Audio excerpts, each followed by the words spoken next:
அன்பு தெய்வ பிள்ளைகளுக்கு கர்த்தருடைய நாமத்தில் நல்வாழ்த்துக்கள். சௌக்கியமாக இருக்கிறீர்களா?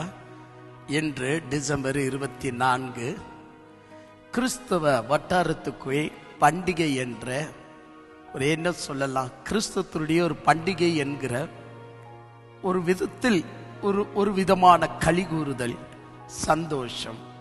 இயேசு பிறந்து விட்டார். நம்முடைய கண்ணீர்களை துடைக்க, நம்முடைய அடிமைத்தனத்தை மாற்ற, நம்முடைய நோய்களை தீர்க்க, நம்ம ஐஸ்வர்யவான்களாய் மாற்ற, கொட்டுன்னு பணங்களை கொட்ட வைக்க, இப்படி ஆல்ரெடி ஆரம்பிச்சிருப்பாங்க. நிறைய பிரசங்கத்தை நீங்களும் கேட்டுக்கொண்டிருப்பீங்க. அன்பு தெய்வ பிள்ளைங்க, கவனம் செலுத்தணும் என்ற காரணத்துக்காக இன்று எனக்கு உடல்நிலை எவ்வளவோ சரியில்லை என்று சொன்னாலும் பரவாயில்ல, 2 வார்த்தையாவது பேசி பலப்படுத்துவோமே, அவர்களுக்கு 2 வார்த்தையாவது பிரயோஜனமா படட்டுமே என்று சொல்லிதான் உங்களோடு கூட பேசும்படியாக தட்டு தடுமாறி இன்றி நான் கொஞ்சம் உங்கள் மத்தியில் நின்று கொண்டிருக்கிறேன்.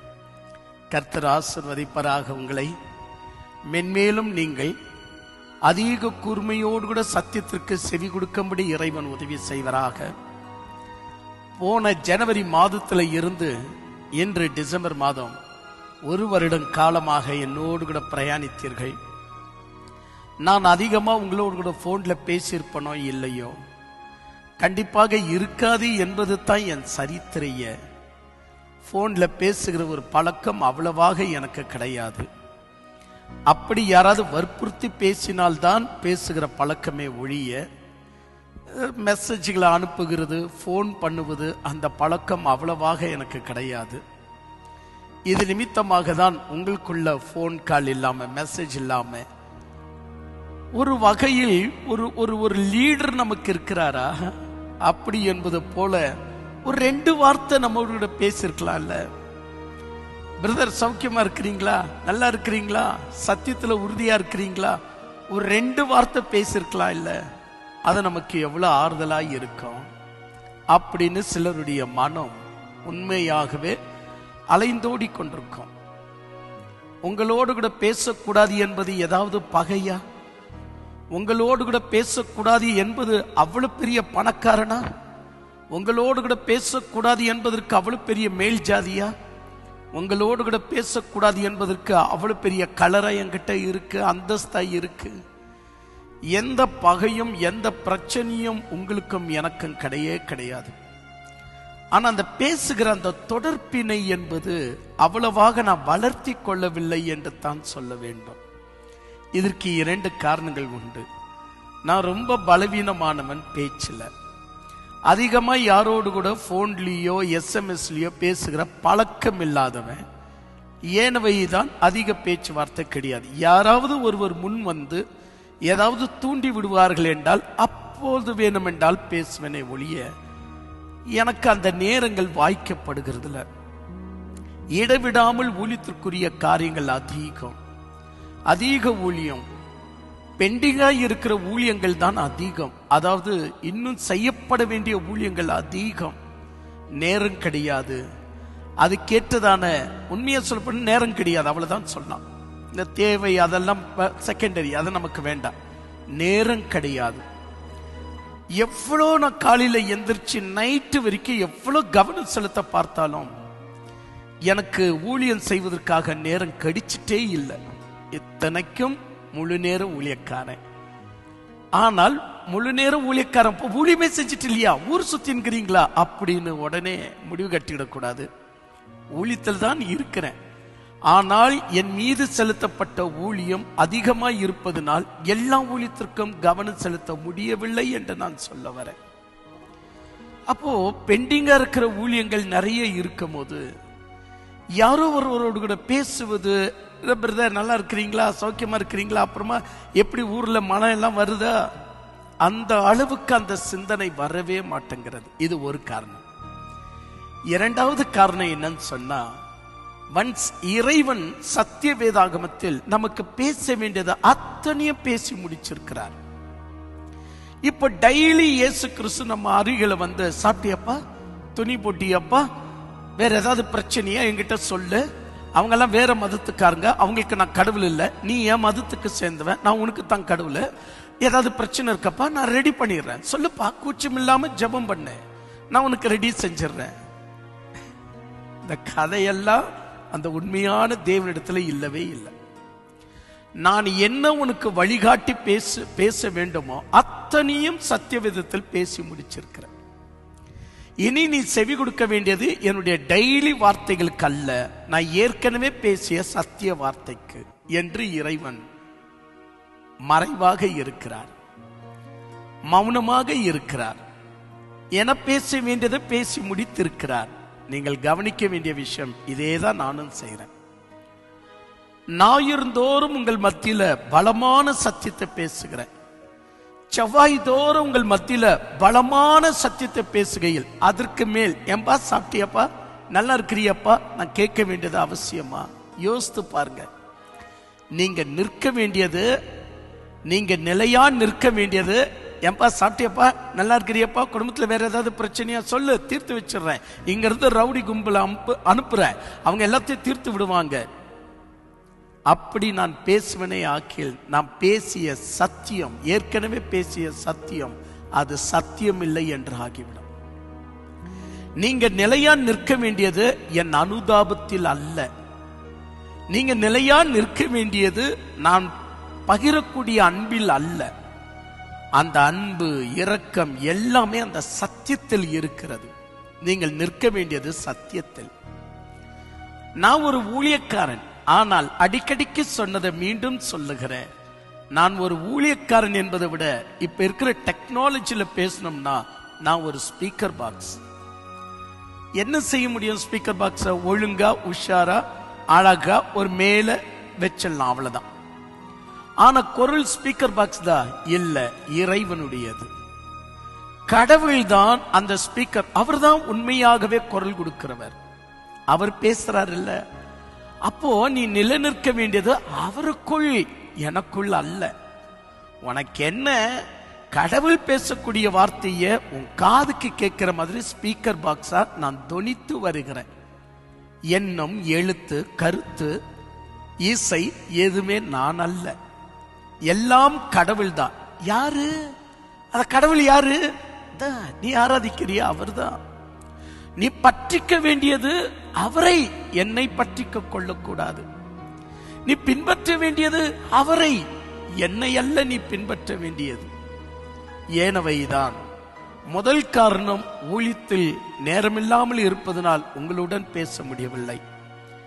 இரண்டாவது காரணம், நான் தான் சத்தியத்தை கொடுக்கிறேனே, நீங்க நிலையா நிற்க வேண்டியது சத்தியத்தில் அல்லவா? அவ்வளவுதான் விஷயமே ஒழிய வேற எந்த கசப்போ தயவு செய்து மனதில் கூட வைத்துக் கொள்ளாதீங்க. எந்த கசப்போ அடைச்சி அவங்களோடு கூட என்ன அப்படின்னு பேசுற அளவுக்கு கலரா, இல்ல உன்னத அந்தஸ்தா, இல்ல மேல் ஜாதியா, நானு இல்ல என்ன, என்கிட்ட என்ன மேன்மையான விஷயத்தை பார்க்க முடியும்? கவனித்தீர்களா? ஏனவைதான் எனக்கு தெரிந்த மட்டிலும் மேன்மையானவர்கள் நான் அல்ல, நீங்கள் தான் மேன்மையானவர்கள். நீங்கள் உட்கார்ந்து தேவனுடைய வார்த்தையை கேட்கிறீர்கள், அந்த பாக்கியம் கூட என்னுடைய வாழ்க்கையில் கிடைக்கவே இல்லை. நின்று பிரசங்கிக்கிற நிர்பந்த நிலையை பெற்றனே ஒழிய உட்கார்ந்து கேட்கக்கூடிய பாக்கியமான நாட்களை நான் இழந்துட்டேன். அப்படி இருக்க கர்த்தர் உங்களுக்கு கொடுத்திருக்கிற நல்ல நல்ல விஷயத்தில் நிலைத்திருங்கள். சரியான சிந்தனையை சிந்தியுங்கள்.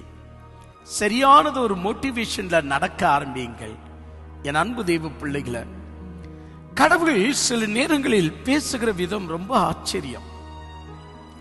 ஏசியா தீர்க்கதரிசி புஸ்தகம் 44ஆம் அதிகாரம் 28ஆம் வசனத்திற்கு வரும்போது இறைவன் கோரஸ் என்ற ஒரு அரசன், அதை இங்கிலீஷ்ல சைரஸ் என்று சொல்லுவார்கள், சிலர்கள் சைரஸ் என்று சொல்லுவார்கள்.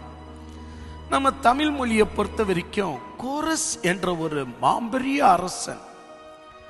எங்க இருந்தான் அந்த அரசன்? பாபிலோன் நாட்டில் இருந்தான். எப்படியாப்பட்ட அரசன்? கொஞ்சம் குறைவு 120 தேசங்களை ஆளக்கூடியவனாக இருந்தான். அவ்வளவு பேர்களை சிறைப்பிடித்து அந்தந்த தேசத்தில் தன்னுடைய அரசாட்சியை நியமித்து அவ்வளவு பெரிய நிலப்பரப்பில் ஆளுகை செய்யக்கூடியவனாக இருந்தான் கோரஸ் என்ற மன்னன். ஆனால் இந்த கோரஸுக்கு முன்னாடி இன்னொரு அரசன் இருந்தாப்புல. அந்த அரசன் அவர்தான் உண்மையிலேயே இவ்வளவு பெரிய அரசாங்கத்துக்கு அவர்தான் காரணம். அவ்வளவு பெரிய வீரர். அவருடைய மகன் தான் கோரஸ். இந்த கோரஸுடைய அம்மா தான் எஸ்தர் என்று இத்தியாசங்கள் தெளிவாய் கூறுகிறது. ஏன்னா எஸ்தர் கூட பாபிலோன்ல தான் சிறப்பட்டு இருந்தாள். அப்போ அவை வஸ்திகி என்ற ஒரு ராணியுடைய ஸ்தானத்தை எஸ்தர் பிடித்துக் கொண்டாள். அந்த அளவுக்கு அந்த சரித்திரங்களை பார்க்கும்போது தெரிகிறது, அடிமைப்பட்ட எஸ்தர் ராஜாவுக்கே மனைவியாய் போய் பெற்றெடுத்த ஒரு பிள்ளை தான் கோரஸ். இந்த கோரஸ் அரசனாய் மாறுவதற்கு, இந்த கோரஸ் பிறப்பதற்கு கொஞ்சம் குறைவு. ஆராய்ச்சியாளர்கள் சொல்லுகிறார்கள், கோரஸ் பிறக்குவதற்கு முன்னாடி 400 ஆண்டுகளுக்கு முன்னாடியே 200 ஆண்டுகளுக்கு, அட்லீஸ்ட் ஒரு 200 ஆண்டுகள் இருக்கலாம். சரியான கால கணிப்பு இல்லை, தேடுவதற்கு கொஞ்சம் கஷ்டமாக உள்ளது அப்படின்னு ஆராய்ச்சியாளர்கள் 400 அல்லது இந்த இடைப்பட்ட 200 காலத்துக்குள்ள நடந்த ஒரு விஷயம் என்று குறிப்பிட்டு இருக்கிறார்கள். என்ன விஷயம்னா, கோரஸ் இன்னும் பிறக்கவே இல்லை. அவங்களுடைய அப்பா இன்னும் 128 தேசங்களை பிடிக்கவும் இல்லை. இன்னும் அவர் கூட அரசனா மாறல. ஆனால் அவங்க அப்பாவே இன்னும் அரசனா மாறல. அப்ப கோரஸ் அப்பனே இன்னும் கல்யாணம் செய்து கொள்ளல. இன்னும் அவரே இன்னும் பிறக்கல. அவருடைய அப்பா பிறக்குவதற்கு முன்னாடியே ஆண்டவர் ஏசியா தீர்க்கதரிசியை கொண்டு கோரஸ் என்ற மன்னன் பாபிலோன் நாட்டுக்கு வருவான். அவன் எப்படிப்பட்டவன் என்று சொன்னால், அவன் எனக்கே மேய்ப்பனாய் இருப்பான். பாருங்க, இந்த வார்த்தை கடவுள் வேறு எங்கேயும் பேசல. மோசைக்கு கூட இந்த வார்த்தையை பேசல. மோசே என்னுடைய நெருங்கிய நண்பன் போல இறைவன் பேசினார், ஒரு சிநேகிதன் என்று பேசினார். ஆபிரகாமை இறைவன் சிநேகிதன் என்று பேசினார். தாவீதை இறைவன் எனக்கு பிரியமானவன் என்று பேசினார்.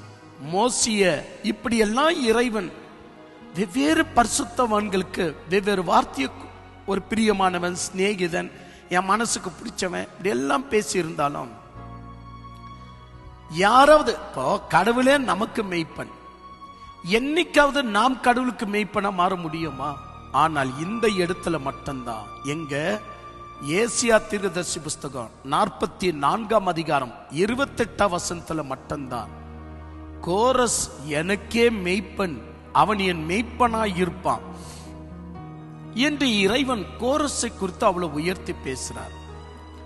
இந்த கோரஸ் தன்னுடைய அரசாங்கத்துக்கு வந்த உடனேயே எடுத்த முயற்சிகள் என்ன அப்படின்னு நெகேமியா புஸ்தகம், எஸ்ரா புஸ்தகம், தானியேல் புஸ்தகம் 9ஆம் அதிகாரம் நீங்களும் அந்த இடத்துல பார்க்க முடியும். தானியேல் 9ஆம் அதிகாரம், எஸ்ரா, நெகேமியா, இந்த 3 இடத்துல கோரஸ் என்ன செய்தாப்புல, எப்படி அவர் இறைவனுக்கே மெய்ப்பன மாறினாப்புல என்று சொல்லி, இந்த இத்தனை அதிகாரம் நெகேமியா புஸ்தகம் ஃபுல்லா படிக்கிறது ரொம்ப அருமையா இருக்கும். எஸ்ரா புஸ்தகம் முழுமையா படிக்கிறது ரொம்ப அருமையா இருக்கும். அதுபோல ஏசியா தீர்க்கதரிசி புஸ்தகம் 44ஆம் அதிகாரம் 28ஆம் வசனம், அதுபோல தானியேல் புஸ்தகம் 9ஆம் அதிகாரம் 10ஆம் அதிகாரம், இத்தனை விதங்கள்ல கோரஸை குறித்து எழுதப்பட்டிருக்கிறது. இப்பேரிப்பட்ட கோரஸ் ஆண்டவருக்கு மெய்ப்பனாம் மாறினான் என்பது, அதாவது ஆண்டவனுக்கே மெய்ப்பன், ஆண்டவனே இவனை குறித்து இவன் என் மெய்ப்பனாய் இருப்பான் என்று சொல்றார். சரி, அதெல்லாம் ஒரு பக்கம் வைப்போம். அப்படி கோரஸ் என்ன செஞ்சிட்டாப்ல, இதுதான் நீங்க கவனிக்க வேண்டிய சத்தியம் இன்னைக்கு. அப்படி கோரஸ் என்ன செஞ்சிட்டாப்ல, கோரஸ் தான் அரசாங்கத்துக்கு வந்த முதல் வருஷத்தில், பாருங்க பைபிள் எப்படி சொல்லுது பாருங்க, கோரஸ் தான் அரசாங்கத்துக்கு வந்த முதல் வருஷத்தில் நெகேமியா, எஸ்ரா போன்றதான பிரதான ஆசாரியர்களுக்கு உறுதுணையாக நின்று, யார் யார் சத்தியம் உள்ள தேவன், வானத்தையும் பூமியும் படைத்த உண்மையான தேவனை தொழுது கொள்ளக்கூடிய ஜனங்களாகிய இஸ்ரவேலர்கள் யாரெல்லாம் இருதயத்தில் ஆயத்தமாய் இருக்கிறீங்களோ, நீங்க தயவு செய்து அடிமைப்பட்ட இந்த பாபிலோனை விட்டு சுதந்திரமாக நீங்கள் எருசலேமுக்கு போகலாம். நான் உங்களுக்கு சுதந்திரத்தை மட்டும் கொடுக்கவில்லை. நீங்கள் போவதற்கு முக்கியமான காரணம் அடிமைதனம் நீங்கிவிட்டது என்ற அர்த்தம் அல்ல. இவ்வளவு வருஷம் காலமாக உங்க தேவன், அதாவது நம்முடைய தேவன் உரைத்த வர்ணத்தில் அடிமைப்பட்டு கிடந்திருந்த நாட்கள் முடிய போகிறது. நீங்கள் போய் உங்க சத்தியமுள்ள தேவன் மேசியா வருவதற்காக ஆயத்தம் செய்யக்கூடிய வேலையை ஆரம்பிங்க. தேவாலயம் கட்டுவது, பலிகள், ஆண்டவரை எதிர்கொள்ள போகிற துதி ஸ்தோத்திரங்கள், ஆயத்தமுள்ள சத்தியங்கள், இவைகளெல்லாம் நீங்கள் தயார் செய்ய உங்க தேசத்துக்கு நீங்க போகலாம் அப்படின்னு கோரஸ் மன்னன் சொன்னது எவ்வளவு பெரிய விஷயம் தெரியுமா? எவ்வளவு பெரிய விஷயம் தெரியுமா? 1800, அதாவது 18ஆம் நூற்றாண்டுடைய 31ஆம், அதாவது 1831 அடிமைகள் அமெரிக்கா நாட்டில் கதறி அழுத நாட்கள் அது. எங்களை ஏன் இந்த வெள்ளையர்கள் அடிமைப்படுத்துகிறார்கள்? கதறி அழுத நாட்கள். சித்திரவதை செய்து அடிமை பெண்களை பாலியத்திற்கு உபயோகப்படுத்தி தோள்களை உரித்து அவ்வளவு ஒரு கடினமான நாட்கள் அமெரிக்கா தேசத்துல இருந்துச்சு. அன்டில் ஆபிரகாம் லிங்கன் தலையெடுக்கிற வரைக்கும். அதற்கு முன்னாடி சுதந்திரத்தை கேட்டு போராடிய எத்தனையோ கருப்பர்கள் கொலை செய்யப்பட்டார்கள், பயங்கரமாக கொலை செய்யப்பட்டார்கள். பெண்களுக்கும் ஆண்களுக்கும் தொடர்பு இல்லாதபடி கருப்பர்களை ஓட ஓட விரட்டி அடித்தார்கள். அடிமைத்தனத்தினுடைய வேலையை செய்ய அடிமைப்படுத்தினார்கள். குழந்தைய ஒரு பக்கம், தாய ஒரு பக்கம் வைத்து வேலை செய்த கொடுமைகளை இந்த நேரத்தில் என்னால சொல்ல முடியறதுல. அவ்வளவெல்லாம் நடந்த 17ஆம் நூற்றாண்டு 18ஆம் நூற்றாண்டு, இந்த 200 ஆண்டுகள்ல கருப்பர்கள், ஆப்பிரிக்காரங்க அவஸ்தப்பட்டது அடிமைதனத்துல கொஞ்சம் நஞ்சம் அல்லவே அல்ல. இப்படி அடிமைதனம் என்று சொல்லப்படுவது அவ்வளவு ஒரு கொடுமை. ஏனவைதான் அடிமைதனத்திலிருந்து எப்ப நம்ம வெளியே வருவோம் என்று தான் சித்திரவதிக்கப்படுகிற அடிமைகள் யோசிப்பாங்க. ஆனா பாபிலோன் நாட்டுல இஸ்ரேல் ஜனங்க அந்த மாதிரி அடிமைப்படல. ஆனாலும் அவர்களுக்கு சுதந்திரம் தேவைப்பட்டது. ஏன் சொன்னா, சத்தியமுள்ள தேவனுக்கு ஏற்றபடியாய் ஆராதிக்கவோ உரிமைகளை பாராட்டவோ அடிமைகளுக்கு வழி வராது. ஏனவைதான் அடிமைகள் சுதந்திரத்தை ரொம்ப எதிர்பார்த்தாங்க. இந்த விஷயத்தை கோரஸ் மன்னன் செய்யறாப்ல. யார் இந்த கோரஸ் மன்னன்? கோரஸ் மன்னனோடு கூட இருந்த மந்திரிங்க சொல்லியிருப்பாங்க, என்ன உங்களுக்கு கொஞ்சாவது புத்தி இருக்கா? அவங்க ஏற்கனவே நம்ம விட கொஞ்சம் தாழ்த்தப்பட்ட ஜனங்க. உங்க அப்பா அவங்களெல்லாம் அடிமைப்படுத்தி நம்ம தேசத்துக்கு கொண்டு வந்திருக்கிறார். அவங்க தேசத்துல இருந்த எல்லா தேவாலயத்துடைய பொருட்கள் எல்லாம் நம்ம தேசத்துல இப்ப கூட இருக்கு. நீ என்னடானா ராஜ்யத்துக்கு வந்த முதல் வருடத்திலேயே அந்த அடிமைகளை விடுதலையாக்குறன்னு சொல்றிய, கொஞ்சமாவது உங்களுக்கு இங்கிதம் இல்லையா, ஞானம் இல்லையா என்று உண்மையாகவே கோரசுடைய மந்திரிகள் குரல் எழுப்பியிருப்பாங்க. ஆனா கோரஸ் ஆட்சிக்கு வந்த முதல் வருஷத்திலேயே என்ன முயற்சி பண்ணார்? எல்லாருமே சத்தியத்திற்கு நாம் மனம் திரும்பணும். இதுதான் அவசியமான ஒரு சொற்கள். சத்தியத்திற்கு நாம் திரும்பி போகணும். சத்தியத்தை ஒருபோதும் நம்மால அடிமைப்படுத்த முடியாது, கையில வச்சுக்க முடியாது. சத்தியத்திற்கு திரும்பணும். சத்தியமுள்ள தேவனிடத்தில் சத்தியமுள்ள பிள்ளைகள் திரும்பணும். அப்படின்னா பாபிலோன் நாட்டுக்குள்ள அவங்களுக்கு இல்லாத விஷயம் என்ன? யாரு? இந்த இஸ்ரேலுக்கு ஏற்கனவே டானியேல், அவரும் ஒரு புரட்சியாளரான ஒரு மனுஷன். தேவனே, எங்களுடைய தேவனே தேவன் என்று நிரூபிச்சார். சத்ரக் மேஷக் அபேத்நேகோ எரிகிற அக்னிக்குள்ள இருந்தாலும் நம்முடைய தேவன்தான் தேவன் என்று சொல்லி நிரூபிச்சவங்க. இவளெல்லாம் விஷயங்கள் அந்த இடத்துல நடந்திருக்க, என் பிரியமான தேவனுடைய பிள்ளைங்களை, அப்படி என்றால் அவங்களுக்கு அங்க என்னதான் பிரச்சனை? பாபிலோன்ல ஒரு பிரச்சனையும் கிடையாது. வெறும் டானியல் மட்டும் ஒரு நாளைக்கு 3 முறை எருசலேமை நோக்கி ஜெபம் பண்ற அளவுக்கு ஃப்ரீடம் இருந்துச்சு. சத்ரக் மேஷக் அபேத்நேகோவுடைய சம்பவத்துக்கு பின்பு இஸ்ரேலர்களை தீண்டுவதற்கு யாருக்கும் தைரியம் வரல. நல்ல நல்ல உத்தியோகத்துல இருந்தாங்க. யாரு? இஸ்ரேல் மக்கள். நல்ல நல்ல உத்தியோகத்துல. எஸ்ரா எந்த உத்தியோகம்? அரமனைக்குள்ள வேலை. நெஹேமியாவுக்கு என்ன வேலை? அரமனைக்குள்ள வேலை. எல்லாருக்குமே கவர்மெண்ட் வேலை.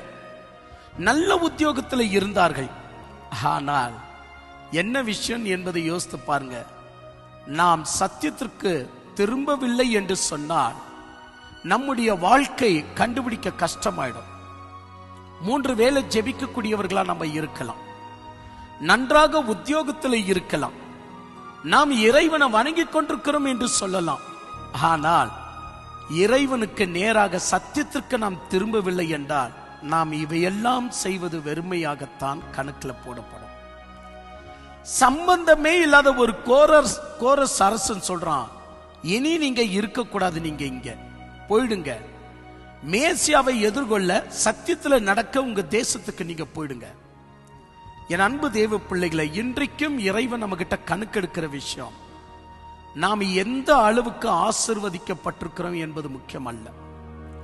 சத்ரக் மேஷக் அபேத்நேகோ போல நீங்க ஆசீர்வதிக்கப்பட்டிருக்கலாம், டானியேல் போல நீங்கள் ஆசீர்வதிக்கப்பட்டிருக்கலாம்.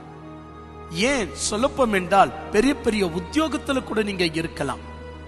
நீங்க சொல்லலாம், நான் ஆண்டவரை ஆராதிக்கிறேன், நான் ஆண்டவரை தொழுது கொள்ளுகிறேன், நான் ஆண்டவரிடத்துல அன்பாய் இருக்கிறேன், கருணையாய் இருக்கிறேன், ஊழியம் செய்கிறேன் என்று கூட நீங்க சொல்லலாம். ஆனால் எல்லாருடைய மனசாட்சிக்கு தெரியும், நீ சத்தியத்தை நோக்கித்தான் நீ செல்லணும்.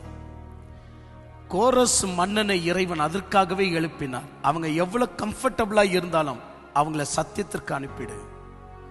அவங்க இந்த கம்ஃபர்டபுளே எண்ணிக்கிட்டு, ஓ கடவுள் என்ன நல்லா வச்சிருக்கிறார், கடவுள் என்ன ஓகோன்னு வச்சிருக்கிறார், ஜெபிக்க எனக்கு நிறைய நேரம் கிடைக்குது அப்படின்னு அவங்க இங்கேயே இருந்துருவாங்க. இங்கேயே இருப்பது தர்மம் அல்ல, சத்தியத்தை நோக்கி பிரயாணிப்பது தான் தர்மம். அவங்களை அனுப்பிடு அப்படின்றார். ஏனவேதான் கோரஸ் மன்னன் அவங்க எல்லோரும் அனுப்பும்படியாக துருத்திப்படுத்துகிறார், அவசரப்படுத்துகிறார். போங்க, நான் வேண்டா உங்களுக்கு ஹெல்ப் பண்றேன் அப்படின்றார். என் அன்பு தெய்வ பிள்ளைகளை, நீங்கள் ஒருவேளை நல்ல ஜெபிக்கக்கூடியவர்களும் ஊழியம் செய்யக்கூடியவர்களுமா இருந்தும் கூட சத்தியத்திற்கு திரும்பி வருகிற குணம் உங்களுக்கு இல்லை அப்படின்னா, இந்த டிசம்பர் 24, 25 இந்த பண்டிகைகளை எல்லாம் உங்களுடைய மனமகிழ்ச்சியா இருக்கமே ஒழிய நீங்கள் பிரியப்படுகிற ஆண்டவருக்கு அது மனமகிழ்ச்சியாய் இருக்காது. ஏனவைதான் உங்களுடைய வாழ்க்கையை சற்று நீங்க திருத்திக் கொள்ள வேண்டியது அவசியம். இந்த நேரத்தில் எனக்கு ஒரு பாடல் ஒன்று ஞாபகம் வருது, அதை தான் தேடிட்டு இருக்கிறேன். அந்த பாடல்ல முழுக்கமாக நாம் உண்மையாகவே இறைவனுக்கு அர்ப்பணிக்க வேண்டியது அவசியம் என்கிற ஒரு வலியுறுத்துதலை இந்த பாடல் கொடுக்கும். உங்க வசதிக்காக இந்த பாடலை நான் பாடுகிறேன். என் அன்பு தெய்வ பிள்ளைகளை, மனம் திரும்புவோம். நான் நல்லா இருக்கிறேனா, நான் ஜெபிக்கிறேனா, நான் ஆராதிக்கிறேனா, நான் பாடலை பாடுகிறேனா, நான் ஊழியம் செய்கிறேனா என்பதை எல்லாம் ஒரு பக்கம் ஒதுக்கி வைங்க. நீங்கள் திரும்பி எருசலேமுக்கு வருவது தான் அவசியம். நீங்கள் திரும்பி சத்தியத்திற்கு வருவது தான் அவசியம். மேசியாவுடைய வழியில நடப்பது தான் அவசியமே ஒழிய நீங்க எந்த அளவுக்கு ஆசீர்வாதமாய் இருக்கிறீங்க என்பது கடவுளுடைய கணக்கு அல்ல. அப்படி எடுத்துட்டு பார்த்தால் உங்களை விட நம்ம தேசத்துல பெரிய பெரிய பணக்காரங்க உங்களை விட ஆசீர்வதிக்கப்பட்டிருக்கிறாங்க. எத்தனையோ ஏழை மக்கள் கூட ஆத்ம அளவில் திருப்தியா வாழ்ந்துட்டு இருக்கிறாங்க. ஆனா அவங்க யாருமே சத்தியத்திற்கு வருதில்ல. கடவுள் உங்களை ஏன் இப்படி ஏவுகிறார்?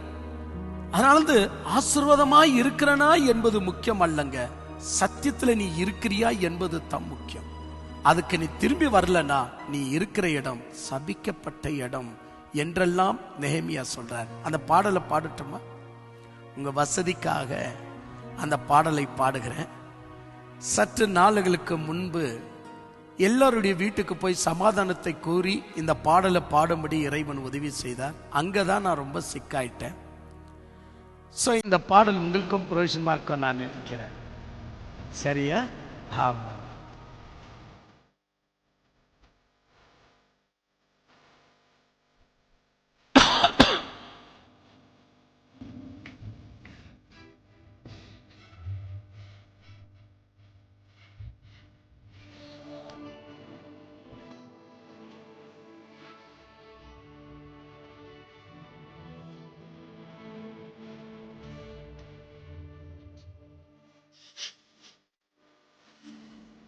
மனது தருகின்றேன் இணையாள மன்னவா, மனங்கள் தரும் வழி அதனை மகிழ்ந்தேற்கவா. மனது தருகின்றேன் இணையாள மன்னவா, மனங்கள் தரும் வழி அதனை மகிழ்ந்தேற்கவா. அன்பினாயகா அமைதி வழங்கவா, அன்பினாயகா அமைதி வழங்கவா. ஆனந்தமாய் அர்ப்பணித்தும் அருளை பொழியவா, ஆனந்தமாய் அர்ப்பணித்தும் அருளை பொழியவா. மனது தருகின்றேன் இணையாள மன்னவா, மனங்கள் தரும் பயதனை மகிழ்ந்தேற்கவா.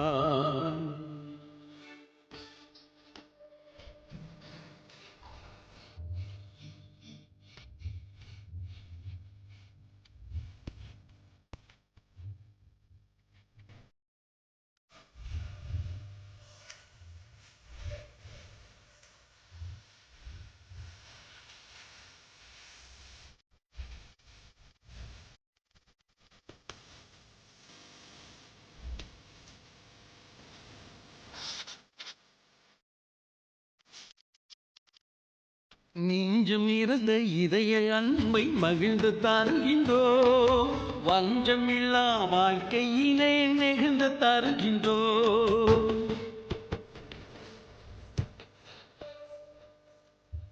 நெஞ்சும் இருந்த இதய அன்பை மகிழ்ந்து தருகின்றோ, வஞ்சமில்லா வாழ்க்கையினை நெகிழ்ந்து தருகின்றோ. உந்தன் மழையினே நடந்திட வந்தோ, உந்தன் கரங்களில் என்னை தருகின்றோ. உந்தன் மழையினே நடந்திட வந்தோ, உந்தன் கரங்களில் என்னை தருகின்றோ. தருகின்றேன் இணையாள மன்னவா, மனங்கள் தரும் பழியதனை மகிழ்ந்தேற்கவா.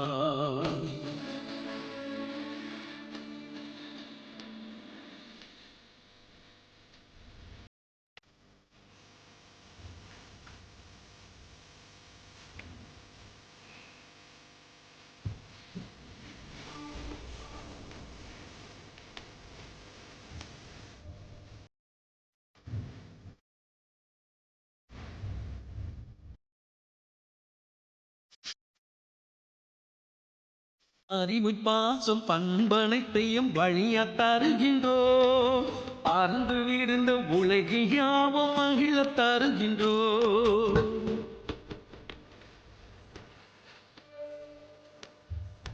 அறிவு பாசம் பண்பனைத்தையும் வழியா தருகின்றோ, பறந்து விழுந்த உலகில் யாவும் மகிழ்ந்து தருகின்றோ.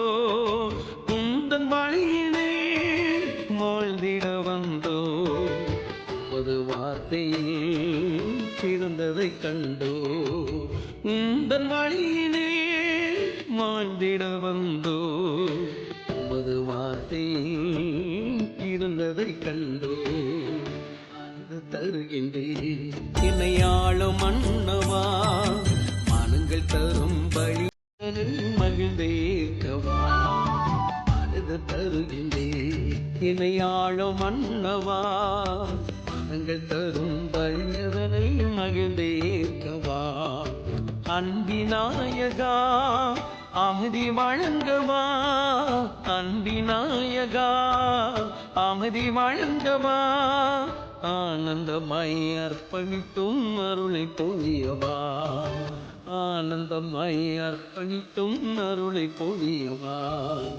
அந்த தருகின்றேன் இணையாள மன்னவா, மனங்கள் தரும் பழியதனை மகிழ்ந்தேற்கவா. பாடலை கேட்டீர்களா? அன்பு தெய்வ பிள்ளைகளை, சந்தோஷமா இருக்கா? டிசம்பர் 24 நாளைக்கு டிசம்பர் 25 சந்தோஷமா இருக்கா? உங்களுடைய ஜெபத்தில் நீங்க ரொம்ப சந்தோஷப்படுறீங்களா?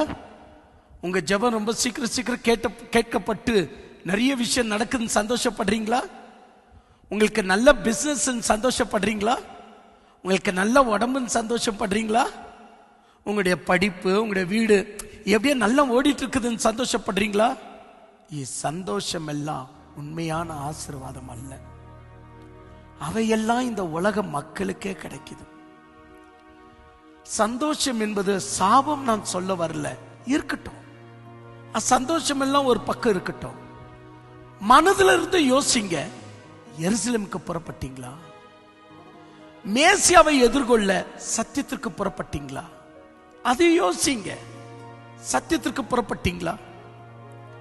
உங்க மனசு சத்தியத்திற்கு புறப்படலனா நீங்கள் ஜெபிக்கிறது 3 வேளையா இருக்கலாம்.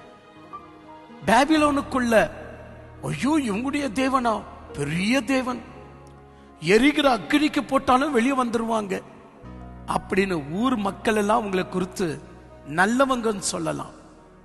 ஊர் மக்கள் எல்லாம் உங்களை குறித்து நல்ல கிறிஸ்தவங்க என்று சொல்லலாம்.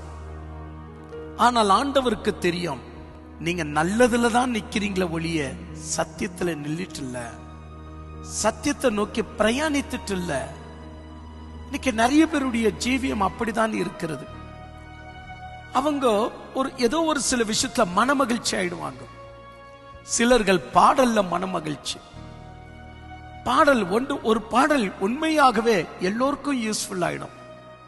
கேட்கிற அத்தனை பேர்களும் சூப்பரா இருந்துச்சுங்க பாடல், சூப்பரா இருந்துச்சுங்க பாடல் அப்படின்னு சொல்லும் போது இவங்களுக்கு ஒரு மனமகிழ்ச்சி. ஆஹா, என் பாட்டு நல்லா இருக்காமே, என் பாட்டு சூப்பரா இருக்காமே. அடுத்த பாடலுக்கு போயிடுவார்கள், அடுத்தடுத்த பாடலுக்கு போயிடுவார்கள். எங்கேயோ என்னமோ ஃபாதர் பெர்க்மன்ஸ் சொன்னார், எனக்கு சத்தியம் எல்லாம் அவ்வளவு நாட்டம் கிடையாது, சத்தியத்திற்கெல்லாம் எனக்கு பேச வராது, எனக்கு என்ன இருந்தாலும் பாடல்.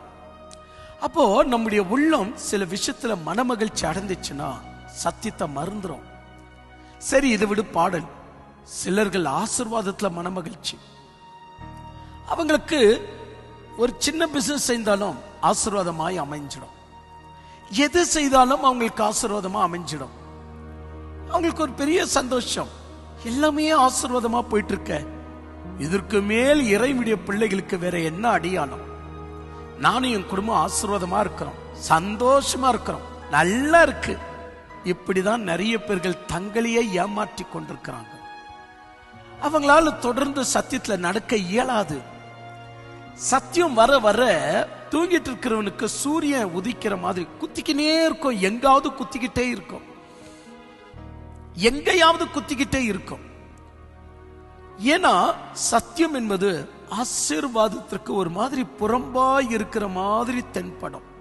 உண்மை விஷயம் அதுதான். சத்தியம் என்ற சூரியன் வர வர ஆசீர்வாதம் என்ற விஷயம் வெப்பமாக இருக்கும், உடலுக்குள்ள குத்துற மாதிரி இருக்கும், சுருக்கு சுருக்குன்னு. அதனாலதான் அந்த பணக்காரனை பார்த்து சொன்னார், உனக்கு உண்மையிலேயே நித்திய ஜீவன் வேணும்னா ஆசீர்வாதங்களை விட்டுடுனார். நீ என்னெல்லாம் ஆசீர்வாதம் நினைக்கிறியோ, ஏற்கனவே இந்த உலகத்துல தரித்திரங்க நிறைய பேர், சத்தியத்தை வேண்டாம் ஆசீர்வாதத்தான் வேணும்னு சொல்ற தரித்திரங்க நிறைய பேர் இருக்கிறாங்க. அவங்களுக்கு கொடுத்துரு. நான் உனக்கு வேணும்னா என்னை பின்பற்றி வா, நித்திய வாழ்க்கை உனக்கு வேணும்னா என்னை பின்பற்றி வா. அப்போ நம்முடைய வாழ்க்கையில ஆசீர்வாதத்துல மகிழ்ந்திருப்பது தப்பான விஷயம். நாம் ஆக்சுவலி மகிழ வேண்டியது சத்தியத்துல. ஆசீர்வாதத்துல மகிழ்ச்சிய பொதிக்க வச்சிட்டீங்க, உங்க இதயத்தை அங்கிருந்து எடுக்க முடியாது. சிலர்கள் மகிழ்ச்சியான ஆசீர்வாதமான தண்ணியில டைவ் பண்ண மாதிரி மேலிருந்து குதிக்க ரம்யமாய் இருக்கும், தண்ணிக்குள்ள நீந்த ரம்யமாய் இருக்கும். ஆனா ஏன் சிலர்கள் சொல்லக்கூடாது, ஏன் தண்ணியில சாவுறாங்க? ஏன் தண்ணியில ரொம்ப நேரம் இருக்க முடியறதுல? வெளியே வரீங்கல்ல. சிலருடைய கால்கள் கல்லுக்குள்ள போய் சிக்கிக்கொண்டு யாருமே காப்பாற்ற முடியாம செத்து போறாங்க.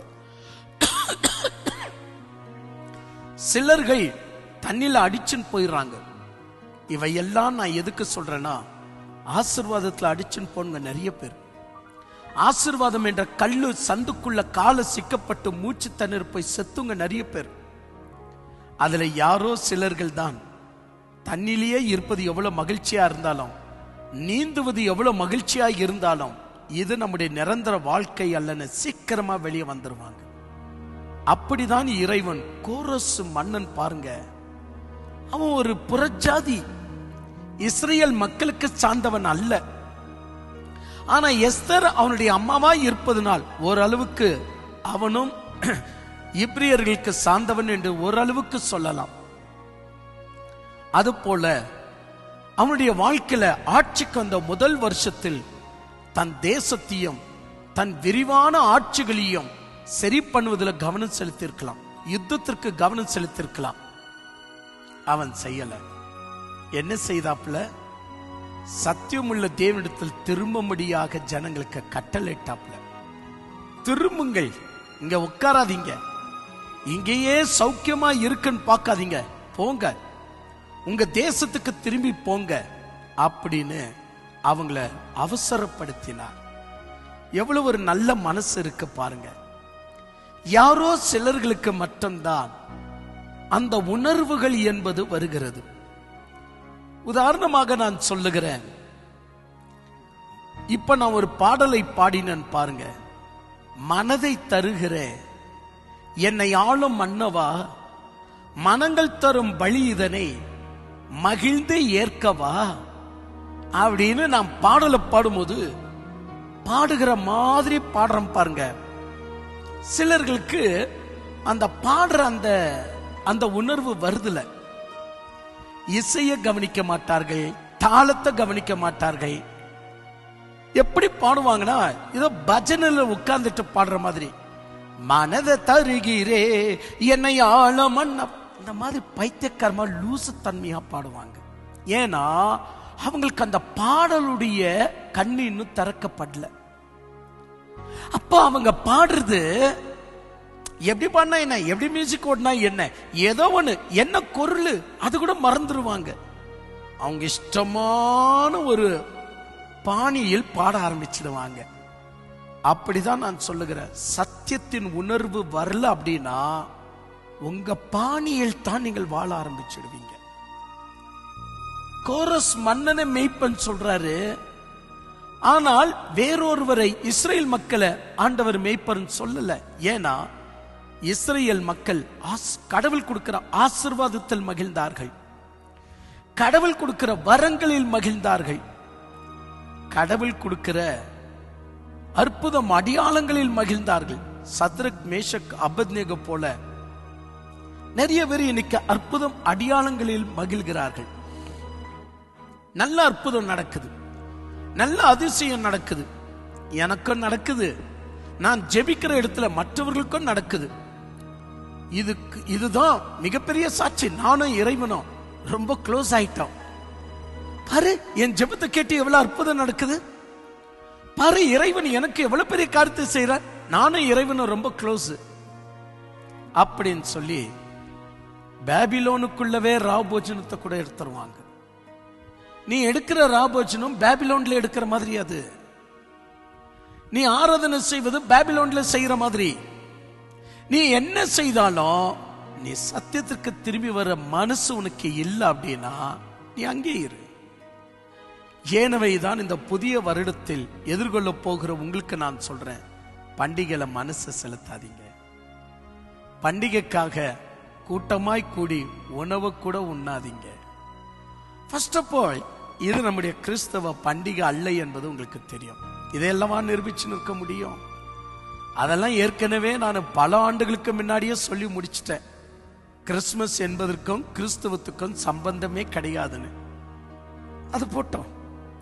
அதே நேரத்தில் கிறிஸ்துவுடைய பிறப்பை ஆசரிக்கிறது கூட பைபிள்ல நிராகரிக்கப்பட்ட ஒரு விஷயமாகும். இந்த நாள்ல பார்ட்டி வைக்கலாமா, இந்த நாள்ல விருந்து வைக்கலாமா, கூப்பிடலாமா? அப்ப நீங்கள் எதுல மகிழ்ந்து கொண்டிருக்கிறீர்கள்? சத்தியத்தில் அல்ல. உங்களுடைய மகிழ்ச்சி சத்தியத்தை விட்டு அப்பாற்பட்டதாக மாறிவிட்டது. ஆமா, எப்பொழுது நம்முடைய சந்தோஷம் சத்தியத்துல இல்லையோ அப்ப நம்முடைய சந்தோஷம் பொருள்ல போய் சிக்கிக்கொள்ளும். அப்ப நாம் பொருளுக்குள்ள சந்தோஷம் படக்கூடியவர்களாக மாறுவோம். சத்தியம் என்பது சுருக்கமா இருந்தா போதும். இன்னைக்கு நிறைய பேர் என்கிட்ட கேட்கிறார்கள், ஐயா எதுக்கு 1 மணி நேரம் பேசுறீங்க, 2 மணி நேரம் பேசலாம் இல்லையா? சிலர்கள் வாஞ்சியா கேட்கிறார்கள், சிலர்கள் சொல்லுகிறார்கள் வள வள வள வள வள நீ எதுக்கு 1/2 மணி நேரம் பேசுங்க, 10 நிமிஷம் பேசுங்க போதும். அவங்களுக்கு அவ்வளவுதான் அதுல மகிழ்ச்சி. தின்றதுல பாருங்க, 10 நிமிஷத்துல தின்னுட்டு வெளியே வந்துருவாங்களா? டிவி பார்க்க போறாங்க, 10 நிமிஷத்துல டிவி பார்த்துட்டு வெளியே வந்துருவாங்களா? சம்பாதிக்க போறாங்க, 10 நிமிஷத்துல சம்பாதனை பண்ணிட்டு வெளியே வந்துருவாங்களா? அங்கெல்லாம் நாள் கணக்குல இருப்பாங்க. ஆனா சத்தியம் பேசும்போது 1/2 மணி நேரத்துல பேசி முடிச்சோம்மா. இந்த மாதிரி ஆட்கள் எல்லாம் நம்மளை விட்டு நீங்குவது எவ்வளவோ பெரிய பாக்கியம் நம்ம கொடுத்து வச்சிருக்கணும். ஏன்னு சொன்னா காலம் போக்கில் நம்ம சந்தோஷத்தை வேற மாதிரியா மாத்தி வச்சிடுவாங்க. போக போக, அதாவது நான் எப்பொழுதும் சொல்ற வார்த்தை, ஒரு உபவாச கூட்டத்துக்குன்னு வருவாங்க. உபவாச கூட்டத்தில் ஜெபிக்கிறது 1 மணி நேரம் இருக்கும், கதை அடிச்சு பேசுவது 4 மணி நேரம் இருக்கும். அந்த மாதிரி சர்ச் என்று சொல்லும் போது 1/2 மணி நேரம் ஆராதனை, ஒரு 2 பாட்டு, அவங்க பாடுற மாதிரி இருந்தா 4-5 பாட்டு, வேறொருத்தர் பாடுற மாதிரி இருந்தா 2 பாட்டு, சுருக்கமா முடிச்சோமா ஆயிடுச்சா வீட்டுக்கு போலாமா. இது நிமித்தமாக தான் நிறைய பேர் ஃபர்ஸ்ட் சர்வீஸ் ரொம்ப பேர் விரும்புறாங்க. 5 மணி மாசுக்கு ரொம்ப பேர் விரும்புவாங்க. ஏன்னு சொன்னா அத்துடன் கடவுளை கை கழுவிடலாம். மீதி இருக்கிற நேரம் எல்லாம் இவங்களுக்கு இந்த அசிங்கம் ஜாட்ல கூட நிறைய பேருக்கு இருக்கிறது. நிறைய பேரு வாயை விட்டு என்கிட்ட சொல்லி இருக்கிறாங்க, 1/2 மணி நேரம் போதுங்க, 10 நிமிஷம் போதுங்க, அதுவே அதிகங்க அப்படின்னு. ஆனால் சிலர்கள் அப்படி அல்ல. அவருடைய மனசு எந்த அளவுக்கு இருக்குன்னு, ஐயா பேசுங்க, இன்னும் ஆண்டவரை குறித்து இருக்கா பேசுங்க அப்படின்னு வாங்க. நான் எதுக்கு இவ்வளவு நேரம் இந்த விஷயம் எல்லாம் பேசிட்டு இருக்கிறேன்னா, சத்தியத்தை குறித்து சிலர்களுக்கு மட்டும்தான் உணர்வு வந்திருக்கு, நிறைய பேருக்கு வரல. உணர்வு என்பது வேற, ஆர்வம் என்பது வேற. அது தமிழ் எனக்கு சரியா தெரியல, நான் நினைக்கிறேன், சரியா பேச தெரியல நினைக்கிறேன். உணர்வு என்பது வேற, அதே நேரத்தில் ஒரு இன்ட்ரெஸ்ட் என்பது வேற. இப்போ எனக்கு இன்ட்ரெஸ்ட் நிறைய விஷயத்துல இருக்கலாம், ஆனா அதை குறித்து உணர்வுகள் எனக்கு இருக்காது. மதங்களை குறித்து சிலர்களுக்கு இன்ட்ரெஸ்ட், ஜாதியை குறித்து சிலர்களுக்கு இன்ட்ரெஸ்ட், ஆனா உணர்வு என்பது இருக்காது. அப்படிதான் நானும் சொல்றேன், கடவுளை குறித்து இன்ட்ரெஸ்ட் இருக்கும், ஆனால் அதை குறித்து உணர்வு நமக்குள்ள வந்திருக்காது. அப்ப உணர்வே இல்லை அப்படின்னு சொன்னா என்ன லாபம் சொல்லுங்க. வில்லேஜ்ல நான் ஒரு பெண்மணியை சந்தித்தேன். அழுகையோடு கூட இருந்தாங்க, எனக்கு கல்யாணம் வேணும்னு. அவங்கள பார்த்தா என்ன கல்யாணத்துக்கு இவ்வளவு அவசரப்படுறாங்களே, கல்யாணத்தை குறித்து இவ்வளவு ஆர்வமா கேட்கிறாங்களே, ஜெபிங்க ஜெபிங்க, எங்க பூஜை செய்தாலும் போயிடுவாங்களா. மொத்தத்துல அவங்களுக்கு கல்யாணம் ஆகணுமா. நமக்கு விஷயம் என்னன்னு புரியல. காலம் போக்குல அவங்களுக்கு ஒரு கல்யாணம் ஆகி போச்சு.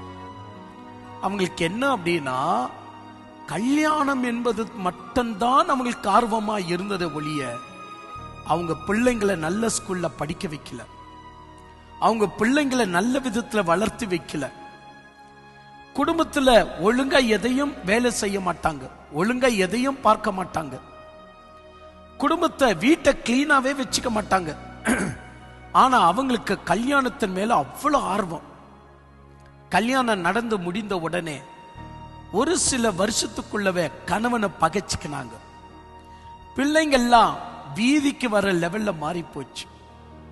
ஆனா இந்த அம்மாக்கு கல்யாணத்தின் மேல இன்ட்ரெஸ்ட் இருந்துச்சு ஒழிய கல்யாணத்துடைய உணர்வு என்பது இல்லாம போச்சு, குடும்பத்துடைய உணர்வு என்பது இல்லாம போச்சு. கூட நிறைய பேர் அப்படிதான் வாழ்க்கை நடத்துறாங்க. அவங்களுக்கு எப்படின்னா ஒரு இன்ட்ரெஸ்ட், அவ்வளவுதான். நானும் ஒரு ஃபேமிலி இன்ட்ரெஸ்ட், ஆனா உணர்வு இருக்காது. சின்ன விஷயத்தை கூட தாங்கிக்க மாட்டாங்க, ஓங்கி அடிச்சிடுவாங்க, இல்ல வீட்டை விட்டு போயிடுவாங்க. எப்படியாவது போ, பாலா போ அப்படின்னு சொல்லிட்டு போயிடுவாங்க. அப்படிதான் நிறைய பேர் இன்னைக்குன்னா உண்மையா சொல்லப்போம் என்றால் கடவுள் மேல இன்ட்ரெஸ்டா இருக்கிறமே ஒழிய உணர்வுள்ளவர்களா நாம இல்லை. கடவுள் மீது உணர்வு வரும்போது இந்த பாபிலோன்ல இருக்கக்கூடிய சந்தோஷத்தை நம்ம சீக்கிரத்துல தள்ளி போட்டுருவோம். பாபிலோன்ல உன்னதமான உத்தியோகம், பாபிலோன்ல கை நிறைய சம்பாதனை. இஸ்ரேல் மக்கள் ஆராதனைக்கு யாருமே தடையா இருக்கக்கூடாது என்ற அரசாங்கத்தினுடைய உதவி. இப்படி அவர்களுக்கு எல்லாமே கைகூடி இருக்கிறது. மட்டுமல்ல, அந்த பாபிலோன்ல இறைவன் சிங்கத்தினுடைய வாயை கற்ற அற்புதத்தையும் செஞ்சிருக்கிறார். அக்கினி அவிழ்ந்து போகும்படியான அற்புதத்தையும் செஞ்சிருக்கிறார். வள்ளு சர்பத்தை முடக்கி போடுகிற அற்புதத்தையும் பாபிலோன் தேசத்துல இறைவன் செஞ்சிருக்கிறார். இவங்க அதுல மன மகிழ்ச்சி ஆயிட்டாங்களே ஒழிய கடவுளை குறித்து மேலும் மேலும் இன்ட்ரெஸ்ட் அதிகமா வந்துச்சு. ஆனா என்ன வரலனா உணர்வு என்பது வரவே இல்லை. இதை போன்ற மக்கள் நிறைய பேரை நான் வாழ்க்கையில சந்திக்கிறேன். அவங்களுக்கு உண்மையிலேயே கடவுளை குறித்து நல்ல இன்ட்ரெஸ்ட் வரும், ஆனா உணர்வு என்பது வராது. நான் ஆரம்பத்துல ஒரு உதாரணம் சொன்ன பாருங்க. பாட்டு, இந்த பாடல் மாதிரி பாடல் அவங்க உண்மையிலேயே உணர்வில்லாதவர்களா பாடுவாங்க. ஆனா பாட்டு மேல இன்ட்ரெஸ்ட் ரொம்ப இருக்கும். ஆனா அவங்க பாடினா நம்மால சகிக்க முடியாது. சிலர்கள் மூக்குக்குள்ளவே பாடுவார்கள், சிலர்கள் தாளம் இல்லாமல் பாடுவார்கள், சிலர்கள் ஸ்ருதி இல்லாமல் பாடுவார்கள், ஏன் சிலர்கள் சங்கதி இல்லாமல் பாடுகிறார்கள், சிலர்கள் ஸ்கேல் இல்லாம டெம்போ இல்லாம. அவங்களுக்கு அப்படின்னா என்னன்னே தெரியாது, இஷ்டம் போல பாடுவார்கள், எதையும் கவனிக்க மாட்டார்கள். அப்படின்னா பாடல் மீது இன்ட்ரெஸ்ட் இருக்கு, ஆனா பாடல் கூடிய உணர்வு இன்னும் அவங்க அடையல. இந்த மாதிரி தான் கடவுள் மீது இன்ட்ரெஸ்ட் பாபிலோன்ல அதிகமா வரும். ஆனா உணர்வு என்பது எருசலேமுக்கு நீ திரும்பி வந்தாதான் வரும். எனவே தான் நம்முடைய வாழ்க்கையை எருசலேமுக்கு திருப்பி கொண்டு வராம நாம் பாபிலோன்லயே நல்ல அற்புதம் நடக்குது, அடியாளம் நடக்குது, எல்லாம் அருமையா போயிட்டு இருக்கு. நான் எதுக்கு இப்பொழுது எருசலேமுக்கு வரணும்? நான் இங்கேயே ஆராதனை, சர்ச்சு, ராபோஜனம் எல்லாமே இங்கே வச்சுக்கிறேன். இதை போன்றதான குணம் இன்னைக்கு சபையில நிறைய பெருகிட்டு வருது. ஏன்னா மனிதனுக்கு ஆசீர்வாதம் பெருகுது அப்படின்ற கர்வம், எல்லாமே கைகூடுகிறது என்ற கர்வம். ஆனா அவங்கள கர்வம் என்று சொல்லி நான் சுட்டி காட்டவில்லை, பாபிலோன்ல இருந்து வெளியே வாங்க என்று நான் சுட்டி காட்டுகிறேன். என் அன்பு தெய்வ பிள்ளைகளை, ஏனவை தான் இந்த வருடத்தின் இறுதி நாட்களாக்கிய இந்த நாள்ல உங்களோடு கூட பேசி தொடர்ந்து நீங்க சத்தியத்துல இருங்க, ஆசீர்வாதத்துல போய் மாட்டிக்காதீங்க. அற்புதம் அடியாளம் எல்லாம் பாபிலோன்ல நடக்குதுன்னா அது பொருத்தம்தான். ஆனா அதையே நம்பிட்டு பாபிலோன்லயே இருந்துடக்கூடாது.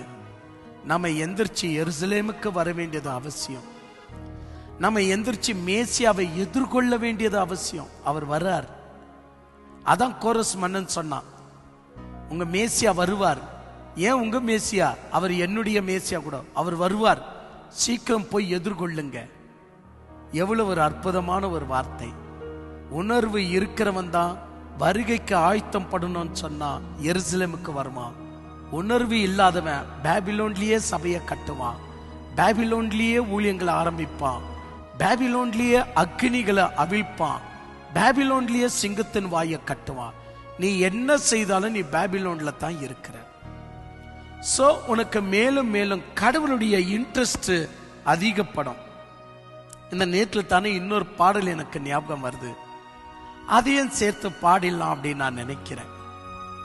ஏன்னா கடவுள் மேசியா வருவதற்காக அன்னைக்கு ஆயத்தம் பட எருசலேமுக்கு போக வேண்டியது அவசியம்னா, இன்னைக்கு இந்த அசிங்க வாழ்க்கையை கழித்து போட நாம் மீண்டும் இயேசுவை எதிர்கொள்ள வேண்டியது அவசியம். பரலோகம் இன்பமான பரலோகம், சந்தோஷமான பரலோகம், மரணம் இல்லை, துக்கம் இல்லை. அப்படி எண்ணக்கூடாது நம்முடைய உள்ளத்துல. இந்த அசிங்கமான சரீரம் எனக்கு வேண்டாம். ஒரு நிமிஷத்துல இருக்கிற மாதிரி ஒரு நிமிஷம் இல்லாதபடி என்ன மனக்குலைக்க செய்கிற இந்த பாவ உலகம் எனக்கு வேண்டாம். நான் திருந்தினால மற்றவர்கள் திருந்தாததுனால் நானும் சேர்ந்து சில பாவங்களை செய்ய வேண்டியதா இருக்க இந்த மாதிரி உலகம் எனக்கு வேண்டாம். தூங்குனா நல்ல எண்ணங்கள் கிடையாது, வெளியே போனா நல்ல எண்ணங்கள் கிடையாது, சண்டை போடக்கூடாதுன்னு நினைக்கிறேன், சண்டைக்காரனா மாறுகிறேன், காம விகாரம் வேண்டான்னு நினைக்கிறேன், அந்த விகாரம் வருகிறது. உண்மையா நடக்கணும்னு நினைக்கிறேன், உண்மையா நடக்க முடியாம தடைகள் வருகிறது. இப்பேரிப்பட்ட உலகம் எனக்கு வேணுமா? வேண்டாம், வாங்கப்பா சீக்கிரமா. நான் இந்த பாவப்பட்ட உலகத்திலிருந்து வெளியே வந்து உமக்கு 100% பிரியமா பியூரா வாழும்படி நான் ஆசைப்படுகிறேன் என்று தான் நாம் இயேசுவை எதிர்கொள்ளும்படி ஆயத்தமானுமே ஒழியே பரலோகம் கண்ணீர் என்பது இல்லை. ஏக்கர் கணக்கில் ஆண்டவர் நிலங்களை கொடுப்பார், நல்ல ஆண்டவர் எங்களை வச்சிருப்பார், அங்க நோய் என்பது இல்லை. இந்த ஆசையில பரலோகத்தை நாம் நேசிக்க கூடாது. இந்த அசிங்கத்தை வெறுக்கத்தான் பரலோகத்தை நேசிக்கணும். பரலோகத்தில் அங்கே கண்ணீர் என்பது இல்லை என்பதை விட அங்க பாவ தூண்டுதல் இல்லை அப்படின்னு நினைக்கணும். பரலோகத்தில் மரணம் என்பது இல்லை என்பதை விட பரலோகத்தில் அநீதி என்பது இல்லை அப்படின்னு நினைக்கணும். பரலோகத்தில் சாபம் என்பது இல்லை என்பதை விட பரலோகத்தில் பொய்ப்பித்தலாட்டை என்பது இல்லை அப்படின்னு நினைக்கணும். அதற்காக தான் பரலோகத்தை நம்ம நேசிக்கணும். இப்ப நினைச்சு பாருங்க, நான் போன் பண்றது உங்களுக்கு அவசியம் படமா? இல்லை. நீங்களாச்சும் உங்க ஆண்டவர் ஆச்சு, நீங்களும் உங்க ஆண்டவரும் ஐக்கியமாய் இருக்கணும். அதுதான் இறைவன் உங்ககிட்ட விரும்பக்கூடிய விருப்பமாகும். அது நீங்கள் செய்வதற்காக முற்படணும். இந்த நேரத்தில் ஆண்டவருடைய வருகை குறித்து ஒரு பாடல் ஞாபகம் வருது. அது கூட இந்த நாட்கள்ல சில வீடுங்களை சுற்றி திருந்து இந்த பாடலை பாடினேன். நிறைய பேர் சொன்னாங்க இந்த பாடல் ரொம்ப அருமையா இருக்கு, பிரயோஜனமா இருந்துச்சுன்னு. உங்களுக்கும் பாடவா? உங்களோடு கூட சேர்ந்து நான் பாடுறேன், பாடுங்க. வருகைக்காக ஆயத்தப்படுங்க, திரும்பி வாங்க சத்தியத்திற்கு. புதிய வருடத்தை புதிய கண்ணோட்டத்தில் ஆரம்பிங்க. கர்த்தரோடு கூட நெருங்கிருங்க. ஏன் கூட அல்ல, தேவனோடு கூட சத்தியத்தோடு கூட உங்க வீட்டில் என்ன ஒரு ஸ்பீக்கர் பாக்ஸா யூஸ் பண்ணிக்கங்க. ஆமென்.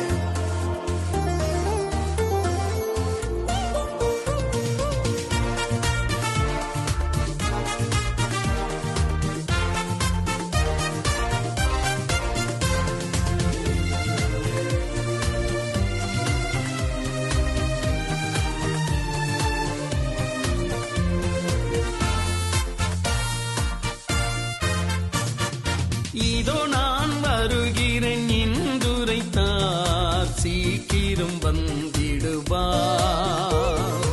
இதோ நான் வருகிறேன் என்றுரைத்தார், சீக்கிரம் வந்திடுவார். புதியதொரு உலகம் படைத்திடவே புறப்படு அவர் வழியில்.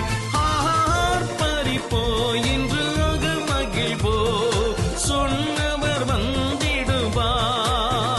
ஆர்ப்பரிப்போ என்று அகமகிழ்வோ சொன்னவர் வந்திடுவார்.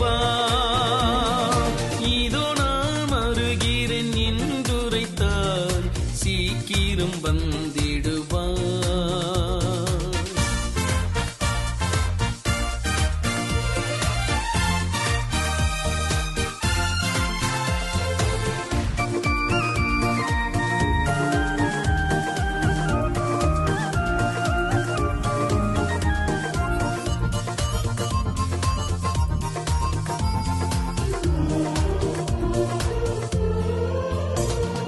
நம்மை படைத்து பாதுகாக்கும் தந்தையின் அன்பு மேலான அன்பு. உயிர் தந்து நம்மை மீட்கும் இயேசுவின் அன்பு மாறாத அன்பு.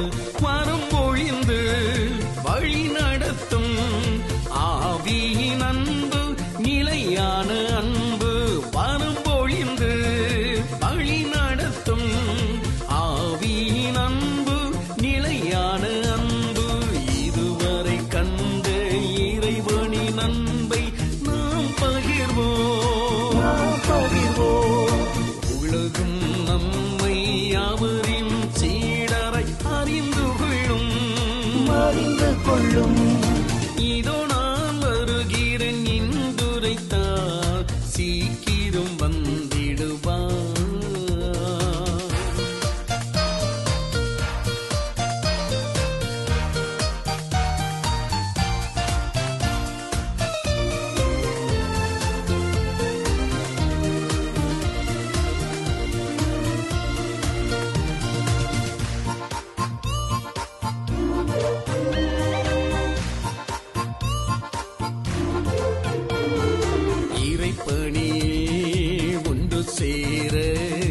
சபையில் இணைவும் நிறைவாக வாழ இறை வார்த்தையின் பலி நின்று ஊழியம் செய்வும் இயேசுவை போல இறையாட்சி உலகினிலே மலர்ந்திட நாமும் தினம் தினம் உழைப்போம். இறையாட்சி உலகினிலே மலர்ந்திட நாமும் தினம் தினம் உழைப்போம். பிரிவினை பேதங்கள் யாவையும் இன்று நாம் களைவோம். மனிதரின் முன்னே சாட்சியாய் இங்கு நாம் வாழ்வோம். இதோ நான் வருகிறேன் என்றுரைத்தார், சீக்கிரம் வந்திடுவார். இதோ நான் வருகிறேன் என்றுரைத்தார், சீக்கிரம் வந்திடுவார். புதியதொரு உலகம் படைத்திடவே புறப்படு அவர் பணியில். ஆர்ப்பரிப்போ இன்று அகமகிழ்வோ, சொன்னவர் வந்திடுவார். ஆர்ப்பரிப்போ இன்று அகமகிழ்வோ, சொன்னவர் வந்திடுவார். இதோ நான் வருகிறேன் என்றுரைத்தார், சீக்கிரம் வந்திடுவார். திரும்புங்கள். மனமகிழ்ச்சியில் இருப்பதை தேவனுடைய ஆசீர்வாதம் என்று எண்ணாதிருங்கள். நல்ல சம்பாதனை தேவனுடைய ஆசீர்வாதம் என்று எண்ணி மயங்கி விடாதிருங்கள். நல்ல வரங்கள் தேவனுடைய ஆசீர்வாதம் என்று எண்ணி மயங்கி விடாதிருங்கள். அற்புதம் அடியாளங்கள் நடப்பதனால் நாம் தேவனுடைய பிள்ளைகள் என்று எண்ணி மயங்கி விடாதிருங்கள். நாம் எருசலேமுக்கு திரும்பி வரணும். அவருடைய சத்தியத்திற்கு நாம் திரும்பி வரணும். அதுதான் இறைவனுடைய பிரியமாகும். நீங்கள் ஆண்டவருக்குள்ள ஆசீர்வாதங்களை என்னைக்குமே நம்முடைய மனசை குத்தாது. நம்ம ஆண்டவருக்குள்ள சத்தியத்தை கேட்கும் போது மட்டும்தான் மனதுகள் குத்தப்படும் என்று சொன்னால் அதை கசப்பாக எடுத்துக்காதீங்க, மன மகிழ்ச்சியாய் எடுத்துக்கங்க. சத்தியத்துல நடக்கக்கூடியவர்களாக மாறுங்க. மீண்டும் ஐயா ஒரு போன் பண்ண நல்லா இருக்குமே அப்படின்னு பார்க்காதீங்க. நான் எதிர்க்குங்க. நானும் இங்க கும்பாலம் போட்டுக்கிட்டு பணங்களோடு கூட மிதக்கி கொண்டிருக்கிறேன்னு நினைக்காதீங்க. நீங்க கொடுக்கிற சிறு சிறு காணிக்கைகளை வைத்து செய்ய வேண்டிய நேர்மையான ஊழியத்தை செய்யறேன். கொடுங்கள் என்று என் வாயில எப்போதாவது வந்திருக்கா? இல்லை. ஏன்னா நான் சத்தியத்துல நடப்பதுனால் நீங்க சத்தியத்துல நடக்கணும் என்ற ஒரே காரணத்துக்காக தான் உங்களை நான் வேற எந்த விஷயத்திலையும் மனசை டைவர்ட் பண்ணாதபடி சத்தியத்திலேயே நிலைநிற்க வச்சிருக்கிறேன். இன்னொரு ஆச்சரியம் சொல்லுகிறேன். சத்ரக், மேஷக், அபேத்நேகோ, தானியேல் ஏன் எருசலேமுக்கு திரும்பி போல? இந்த ஆச்சரியமான செய்தியை அடுத்த எபிசோட்ல கேளுங்களேன். ஏன் இந்த 3 பேர் திரும்பி போல? நெஹேமியா, எஸ்ராவோடு கூட ஏன் போல? கேட்கலாமா? இந்த செய்தியை அடுத்த நேரத்தில் நம்ம கேட்கலாம். கொடுக்கப்பட்ட சத்தியத்திற்காக முழங்கால் படிடுங்க. ஜெபிக்கலாமா? ஜெபிங்க உண்மையா.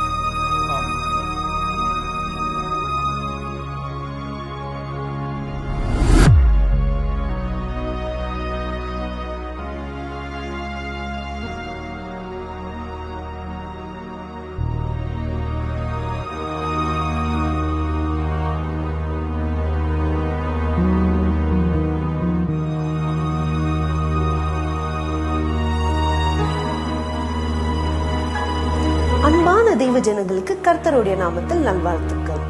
இப்பொழுது நீங்கள் கேட்ட இந்த சத்தியத்தை போலவே பல 1000 ஆண்டுகளாக பேசப்படாமல் புதைக்கப்பட்டு இருக்கிற ரகசியங்களை நமது சகோதரர் எஃப். ஜோயல் டேவிட் அவர்கள் மிக அழகாக சத்தியத்தை சத்தியவர்ணமாகவே கொடுத்துள்ளார். நமது ஊழியக்காரர் கொடுக்கின்ற ஒவ்வொரு செய்தியும் நம்மை தேவனிடத்தில் கிட்ட சேரத்தக்கது. அது மட்டுமல்லாமல் நாம் சத்தியத்தின் பாதையில் நடக்கவும் நமது வாழ்க்கையை தேவனிடத்தில் சீர்திருத்திக் கொள்ளவும் ஒரு ஒளியாக உள்ளது.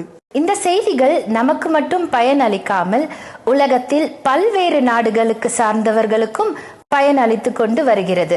இது மட்டுமல்லாமல் அநேக தேசங்களில் இருக்கிற தேவ மக்கள் நம் சத்திய வெளிப்பாடுகளை வாட்ஸ்அப், எப்எம், சிடி மற்றும் யூடியூப் மூலமாக கேட்டு பயன்படுத்தி வருகிறார்கள். இந்த செய்திகள் டச், சிங்களம், நெதர்லாண்ட்ஸ், போர்ச்சுகீஸ் மற்றும் ஆங்கிலத்தில் மொழிபெயர்க்கப்பட்டு அவர்களுக்கும் இந்த சத்திய வெளிப்பாடுகள் உபயோகமாக உள்ளது. மற்றும் நம் ஊழியர் பேசியிருக்கிற சில செய்திகளில் 583 மணி நேரமும், நம் ஊழியர் பேசியிருக்கிற சில செய்திகள் 582 மணி நேரமும், இன்னும் சில செய்திகள் 583 மணி நேரமும், இன்னும் சில செய்திகள் 980 மணி நேரமும், இன்னும் சில செய்திகள் 1760 மணி நேரமும், இன்னும் வேறு செய்திகள் 1500 மணி நேரமும், மொத்தமாக 5412 மணி நேரம் தக்கதாக செய்திகள் உள்ளது. கூடுதலாக 35,000 மணி நேரம் பேசியுள்ள மிக பிரம்மாண்டமான செய்தி நமது இடத்தில் உள்ளது. இந்த செய்திகள் கேட்க வேண்டும் என்று ஆர்வத்தோடு இருக்கிற தேவ பிள்ளைகள் நம் சந்தாதார் மூலியமாக நீங்கள் கேட்டு பயன் அடைந்து கொள்ளலாம். இந்த செய்திகளை நீங்கள் பெற்று பயனடைய சந்தாதர் பகுதியில் இணைந்து கொள்ளுங்கள். சந்தாதர் பகுதி என்பது அரைமணிக்கான செய்தி ஆகும். இந்த செய்திகளை நாங்கள் தினம்தோறும் கேட்டு மிகுந்த பயனடைகிறோம். சந்தாதர் செய்திகள் என்பது அரை மணிக்குண்டான செய்திகள். இந்த செய்திகள் மூலமாக நாங்கள் மிகுந்த பிரயோஜனம் அடைந்து வருகிறோம். இந்த செய்திகள் பல புத்தகங்களுக்கு சமமாக உள்ளது. இவ்வகையான செய்தியை நீங்கள் வாழ்க்கையில் ஒரு முறையாவது கேட்க வேண்டும் என்று அன்போடு கேட்டுக்கொள்கிறோம். நாங்கள் உங்களுக்கு தனிப்பட்ட விதத்தில் வாட்ஸ்அப்பிலோ டெலிகிராமிலோ அல்லது வேறொரு தனிப்பட்ட ஆப்பிலோ நாங்கள் உங்களுக்கு மட்டுமே அனுப்பி கொடுக்கின்ற இந்த சத்திய வெளிப்பாடுகளை நீங்கள் கேட்டு சத்தியத்தில் வளர்ந்து வருவது எங்களுக்கு மிகவும் சந்தோஷமாக உள்ளது. பிரியமானவர்களே, கர்த்தருடைய நாமத்திலே உங்களுக்கு நல்வாழ்த்துக்கள். பிரியமான சகோதர சகோதரிகளே, சத்தியத்துக்காகவும் சத்தியத்திலும் நீங்கள் உறுதியாய் இருப்பது எங்களுக்கு மிகவும் மகிழ்ச்சியாய் உள்ளது. நாங்கள் உங்களுக்கு தனிப்பட்ட விதத்தில் வாட்ஸ்அப்பிலோ டெலிகிராமிலோ அல்லது வேற ஒரு சோஷியல் மீடியா மூலியமாகவோ உங்களுக்கு மட்டுமே அனுப்பி கொடுக்கின்ற செய்திகளை நீங்கள் கேட்டு பயனடைந்து வருவது எங்களுக்கு மிகவும் மகிழ்ச்சியாய் உள்ளது. ஆனால் நீங்கள் வீட்டில் சும்மா இருக்கும்போதோ அல்லது டிராவலில் இருக்கும்போதோ ஒரு முறை அல்ல ஒவ்வொரு முறையும் யூடியூபுக்கு சென்று அங்கே நீங்கள் செய்திகளை கேட்கும்போது, நீங்கள் லைக் கொடுத்து சப்ஸ்கிரைப் செய்யும்போது சத்தியத்துக்குரிய புதிய அப்டேட்கள் உங்களுக்கு அறிவிக்கப்படும். தினந்தோறும் கேட்கப்படுகிறதான ஒவ்வொரு சத்திய வெளிப்பாடுகளை சந்தாதார பகுதியில் கேட்பது மாற்றமல்லாமல் யூடியூபில் சென்று லைக் பண்ணுங்க, சப்ஸ்கிரைப் பண்ணுங்க. இப்படிப்பட்ட சத்திய வெளிப்பாட்டு கேட்க மிஸ் பண்ணாதே இருங்கள். இப்படியாக இந்த சத்திய வெளிப்பாடை கேட்க வேண்டும் என்று ஆர்வத்தோடு இருக்கிற தேவ பிள்ளைகள் நம் ஸ்கிரீன்ல வருகின்ற நம்பர்களுக்கு தொடர்பு கொள்ளுங்கள். நம்பர் 9880510712 மற்றும் 6360697395. இந்த நம்பர்களுக்கு தொடர்பு கொள்ளுங்கள். தேங்க்யூ.